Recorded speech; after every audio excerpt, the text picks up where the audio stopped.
Hello and welcome. I'm Manish Anand, and today we have a very special discussion on Germany for the first time coming out with a strategy paper on China. This is very significant, and in this strategy paper, Germany has done a lot of blunt talking on China, talking about economic rivalry, talking about China exploiting its economic position for the political purposes, and also in the context of Xi Jinping, the Chinese president, taking his third term and his muscular foreign policy in the context of the neighbors. We have with us India's former Foreign Secretary, Ambassador Shashank, who was India's Foreign Secretary in 2004, and he dealt with India's foreign affairs at a very critical time when India was coming out with the Western sanctions. We are also joined with by two more important guests. Mr. D.K. Singh, he is the Joint Secretary in the Government of India. He is in the Ministry of Law. And Mr. Mayank Singh, he is India's foremost defense correspondent, currently with the New Indian Express. So, Ambassador Shashank, to begin with you, this strategy paper has talked about Tibet and Xinjiang and China exploiting economic position for its political purposes. Do you think that India has to worry? Because a recent think tank paper from America said that a lot of airports have been developed in Tibet near Arunachal Pradesh and also Xinjiang near Pakistan border. Yes, I agree with you. We need to be bothered about all these things because what the Chinese are doing, we have to make it very clear to them that we will definitely respond and we'll take care of our interests. That there is no doubt at all. In the last 70 years, I must say that somehow or the other, the Chinese got away with the impression that yes, India would be negotiating with them from a position of slight weakness. And so they were willing to say that, all right, we can have two countries rising simultaneously, knowing that they would be rising and India would be rising slowly, because all these countries which are more Confucianist, they feel that India's democratic system is somewhat lethargic and India cannot take quick, prompt decisions. It takes time. And therefore, they always say that, look, why don't you make your democracy a little bit tighter so that you can also move forward? Because even Southeast Asian countries told us that this imbalance is not doing anything good for the other Asian countries, that China is growing so rapidly and India, which is a balancing power, is not doing that. And therefore, that I agree totally, that India has to take care of its interests, has to reciprocate. Only thing is that Germany and others, they are very far away from China. So they can make a lot of statements and still not have direct impact on what is going on in China. And generally, if any place has to be given to the Tibetans, that is in India. And very few Tibetans have gone to the West. They have gone there, but very few of them. Most of them live in India. Nepal has been sending them back. I do not know whether they are now going to change their policy under their new friendship with the Western countries. So that we'll have to see how they change, whether Germany, which also has an impact on Nepal. I mean, why do the Germans and the Americans put pressure on other countries not to send back the Tibetans, and also to make sure that the other Central Asian countries give more support to the Xinjiang people who are under pressure. In Xinjiang, we are the only ones who have been talking about it. In the UN Human Rights Council and other places, the West has not said anything. They're talking of Manipur, but they aren't talking of anything in China. So they are so afraid of China. Therefore, we have to keep in mind that there is a duplicity in the Western conduct. Ultimately, they would like the Western superiority, the American superiority to continue for next 100 years. We don't mind, because if we are not willing to change that, but we have to make sure that gradually and steadily we must grow. So if Chinese have that middle kingdom mentality, we also have to continue with this mentality of being the, whatever you call it, Vishwaguru is more important than Vasudhaiv Kutumbakam, because Vasudhaiv Kutumbakam is only for the large-hearted people, which others are not. So if we keep saying that they're all right, everybody is a brother and sister, they will not believe in any of these things. and they will continue to hurt you. So therefore, we have to make sure that internally we are strong, we are not getting hurt. So that is my feeling, that what the Germans are saying is good. We should take advantage of that. Chinese had taken advantage in the past of the Soviet disintegration, and they got all the technologies and they were able to come up. Now, if you remember 1971, I think there was this Club of Rome decision where they said that India and China cannot be allowed to grow and eat as much or even 1/5 of what the Western countries eat. Otherwise, the West will not have enough goods to look after itself. Chinese, they have not been able to control. So therefore, India has to be very careful that while they would help India, but they would also like to internally make sure that India destroys itself from inside. So you will find both things continuing. You will have defense procurement going from India, for which you pay. It's not that they're, so we have to go for the set-offs. That they, if we pay them $5 billion, we have to make sure that at least $3 billion should come back into India. And there should be technology transfer. If they are not doing technology transfer, at least civilian technology transfer should come of the highest technology levels. So that is one thing. I can tell you that Finland, which was quite close to the Russians, they were getting 120% set off from the Americans. On whatever purchases they made, the Americans invested more money in them. So they were getting back more money. So maybe this was one way of paying them money. But so that we have to take for granted that we are buying from abroad defense equipment, oil, and other things. So there must be something for India's interest also for us. And so we have to continue on that, that we try to make a direct signals to China also. As the Europeans are trying to do that vis-a-vis America and vis-a-vis NATO, we also have to try to do that. But where it is a question of the India's sovereign interest, we have to make it very clear to them that we just cannot, any government in India will not be able to do it. And so therefore it's a democratic country, and so we have to keep that in mind. Right, Mr. Shashank, let me bring in Mayank, because he has been dealing on the front in Eastern Ladakh. He has been there many a times. So let's get Mayank in. So interestingly, last year there was a group of member of parliament from Germany who were in India, and I had a chance to meet them actually. And in the recent time, if you judge the number of ships they would have sent towards Indo-Pacific, it's hardly any number. But then they are now willing to send their flotilla or ships towards that side. It is a shift actually. And when it is a shift, India comes as a part of it. It's not that India is the main part and they are shifting things, keeping India at the focal this thing. No, they are shifting, and thus India is also one of the reason for shift. They have also signed a agreement of maintenance, repair, and other things with India. Germans are really good in technology as far as machines are concerned. So India should be taking all the advantages from them. But I would like to extend whatever Ambassador Shashank was saying. Till 2012, if anything about trade was discussed, it was US and China together trying to keep India out of it till 2012. But larger than that, whatever technologically China is able to do today, it is because of the Western prodding. It is because of the Western help during 70s, so as to balance with the Russians.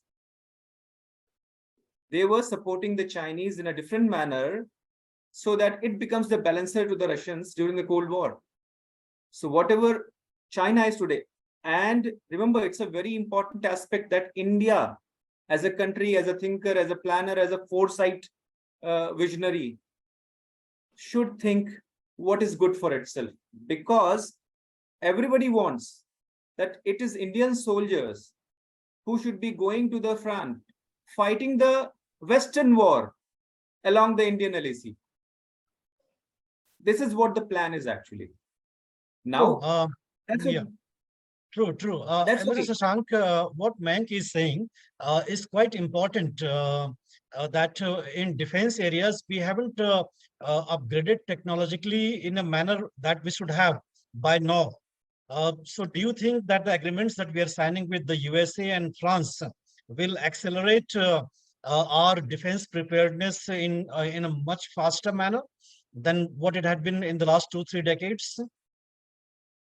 No, what Mayank has been saying is very important. I remember that we were always studying the aspect of both, uh, as to how much money would come back to us. That's one, money. Secondly, whether technology will be transferred to India or not. Thirdly, when the technology gets upgraded, whether the upgraded technology will be transferred to India or not. So therefore, we found that always there were restrictions unless we signed agreements with the West, which will totally cut off our previous links with the Russians or with the others, and make us dependent on the Americans. So if you're fully confident that yes, our interests and their interests are exactly the same, 100%, then we don't mind. We can cut off everything from Russia, go 100% to them, sign all the NATO-related, NATO plus agreements, etc. And so on that, we must talk to the other Asian countries like Japan, Korea, and Singapore, which are the closest to the Americans. Australians also to some extent, but Australians are really white people. I mean, really, they are an outpost of the Europeans in Asia. And I have spoken at length at my level to the Japanese, Koreans, and the Singaporeans. And they're very clear in their minds that when the Americans are talking of the theater missile defense, THAAD, in Korea, it is to protect the American troops in Korea, not to protect the Koreans. And therefore, Koreans were very keen to go and set up for an independent nuclear weapon system. So the president was invited to Washington, and they were given some ideas that, okay, we'll protect you also, and we will continue to give money. So therefore, we have to make sure that if we are totally with the West, then are we also fully 100% sure that they will be with us? First World War, Second World War, you know, I think perhaps Mayank would be knowing, 1.5 million people from India fought for Europe in First World War. At the time of Second World War, we had raised our recruitment to 2.5 million people, and many of them fought. I lived in Libya and Egypt, and in both these countries, they always told me, they said the greatest fools in the world are Indians. I said, but why do you say that? We thought you were the fools. They said, no, we were fools in some, at least we're fighting for our own country. But here you were fighting for someone else. And you were sending a 14-year-old, 15-year-old children, and there is no mark even for their graves. They have been put in wells. 100, 200 of them have been put in one well. In several of these Commonwealth graves, you will see there are a lot of wells are there, where there is no marking except the yes, Indian soldiers who came and they sacrificed their lives. So I think, therefore, what is in their mind? Is it in their mind to make you a white, or to make you a Christian country, to make you a Western country?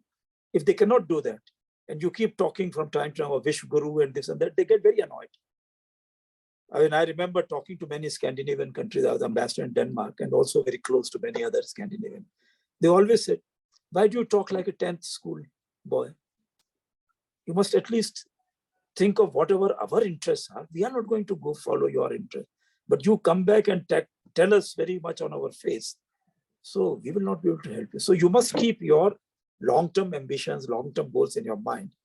And then what you are saying that, yes, good, we have to have technology transfer from Germany. They will be willing to do that from other countries, from America and others, and see what best we can get from them and play on the soft border areas and see whoever can transfer the technology to us with the least kind of conditionalities imposed on us. And we should tell them very clearly, we are not going to fight and sacrifice our manpower on your behalf. If the Chinese want to fight on Taiwan, they're most welcome. Their allies are in Japan, Singapore. They let them use their forces, let them send their own troops, etc. But what the Americans are doing, they're only selling them billions and billions of dollars worth of arms. And they don't mind, because they know that this is the only way that they are keeping the charade of a overall control by the Americans. And Taiwan have been telling us that they want to come very close to us, actually. I mean, these two countries, and I have spoken at other people also, Taiwan and Israel, they have been telling us again and again, they said, look, we want to get close to you on our own rights. Please help us. So I do not know, I mean, among the technology transfer which will take place from other countries, yes, we should go to them. But these are the two countries which will transfer the technology on much more easy terms to you. So we should really move ahead and very fast. Our problem, Mayank, is our industrialists have got the old technology transfers from the West. And in some ways, they're tied down to them. Now they don't want any more new technology, which will make it very difficult for them to keep up their old technology changes with the West or their export markets in the West. And therefore, they are the ones who are mostly saying keep away from the other partnerships and supply chain relationships. Even when the Chinese were coming in and getting technology transfers from Japan and other places, these countries were willing to give it to us. But we found that our own people were not interested. They were putting such impossible conditions, 100% re-export. Within 4 years, you must come and for capital goods to be imported free of taxation, you must, within 4 years, you must re-export 100% production. How can they told me very many times, they said, how can we do that? You are obviously doing it on behalf of the Western countries, not to allow any technology to come from anywhere else. So anyway, I think this is our internal problem, that we are not willing to absorb new technologies easily. One interesting aspect which I came across in the strategy paper was on China snooping. Germany is openly saying that China is exploiting its official positions globally for surveillance purposes, even on corporate matters, for stealing the corporate information and all that. And the strategy paper is saying that the local certification of the data or the platforms which the foreign countries are using to transfer the data should be insisted upon. Now, Indian Parliament is going to discuss such a law where we are also going to, have sufficient conditions so that our data doesn't, get mined by the Chinese people. So, is there any lesson for India to learn on these matters? I do not know what lesson. The problem would come that Chinese will be the first ones to transfer all the data locally in India. The Americans will never transfer it. The Europeans, I do not know. They are asking the Americans to transfer the data. They are putting hefty fines on the American companies for not transferring the data to Europe. But the Europeans also will not be willing to transfer the data to us. And when we were negotiating the FTA with the Europeans, apart from the environmental conditions, the labor conditions and other child rights and all kinds of other things that they were putting on us, the basic breaking point was coming on that they would not allow us entry into their Galileo system and into their highest technology, that they will not be able to transfer to us. And they made it very clear to us that any type of FTA, they will not be able, they are duty bound not to send it outside the European Union. Right, sir. Mr. Singh, you have any question for Mr. Shashank? No, thank you. Acha, ठीक है. So, Mr. Shashank, I would like you to reflect on the economic position. You have said India is 1/5 of the Chinese economy.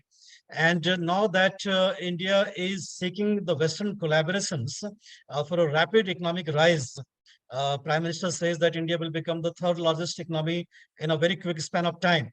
So do you think that economy is the basic barometer for the political power and the military power in the world order that India aspires to occupy in the next few decades? And would it be feasible for us to reach that position? Oh, well, I would say that economic power definitely helps, but more than economic power is the economic integration with the global economy. because the other countries are then equally dependent on you, and that mutual reliance helps. In our case, our Atmanirbharta campaign is only one-way transfer in those technologies which will be of interest to us and which they would be willing to transfer to us. So therefore, in many ways, our increase would be based on our population, our strategic position, and on our own markets being made available to the outsiders, because we have pulled out of the RCEP in the past, and even the American system which they are trying to develop for the Asian Economic Partnership, there also we are said that trade will keep out of it. They are of course worried about all the other conditionalities which they will impose and transparency that they would like to have in all your systems. And then they will insist that they must check out as to what policies you are adopting. So that is these are the issues that it's a difficult issue. You have just seen how Foxconn pulled out, and now they are of course trying to talk to other people. We hope that they are able to get some other companies, if Tatas are there or if anyone else more reliable is there, or whether Japanese or some other Taiwanese company comes along with them. So we should make the conditions a little more attractive for them. Right now, I think you remember that there was this labor shortage, labor issues in Bangalore. Earlier, the Japanese faced the labor issues in Gurgaon. So they become very frightened. They are always used to very orderly societies, and ours is really, I mean, democracy. We are a loud democracy, and sometimes our labor unions, they also act in a rough manner, which these people cannot take easily. They get frightened. Right, so we sir. have a long way to go. Yeah, Mayank, Sir, any question? I think, I mean, lots of things which Mr. Shashank is saying is actually, I agree to them, because see, the game is not using the term game actually, the whole entire this dynamics which is going on right now at the international level is to keep India at the focus or make it agree in a way. And I'm reminded in the recent time what happened when Quad was taking place. Suddenly AUKUS had come into being, and the best of the technologies, which is nuclear technologies, which is submarine technology, is getting transferred to Australia, as sir was saying. The other point we need to remember from the past, lessons can be drawn well from the past, is Pakistan actually. So entire Pakistan, what it is today, was the best strategic partner of America at one point of time. We need not forget it.